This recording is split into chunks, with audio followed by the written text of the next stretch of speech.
ரவியண்ணா நல்லா வீடியோ எடுத்து அனுப்புகிறேன். எனக்கு என்ன பண்ணுவீங்களா தெரியாது. இந்த செவரு எதனா ஃபால்ட்டானா நீங்கள் தான் அதை சரி பண்ணி கொடுக்கணும். நான் காசு கரெக்டாக கொடுத்துட்டேன்.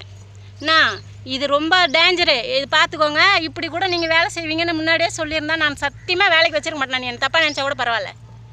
இவ்வளோ மோசமாக யாருன்னா செய்வாங்க? கம்பி எங்கே இருக்குது, இந்த காலம் எத்தனை முறுக்கில் இருக்குது, பத்தாத்துக்கு மேலே பீம் எங்கே நிற்குது. இது எப்படி இது பில்டிங் இது தாங்கும்? இடிஞ்சு வீழ்ந்துட்டா திருப்பி யார் முதல்ல வைக்கிறது? வேலை செஞ்சுட்டு நீங்கள் போயிட்டீங்க, காசை கொடுத்துட்டேன்.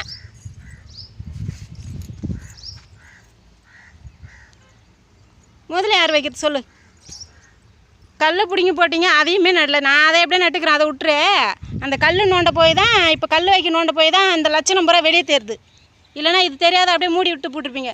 அடியில் 1.5 ஜல்லி போடாதவே காலத்துக்கு மேலே மண்ணை போட்டு மூடிட்டு மேலே 1.5 ஜல்லி போட்டு மூடிட்டு அதுக்கு மேலே அந்த பீமை போட்டால் இந்த செவரு எப்படி தாங்கும்?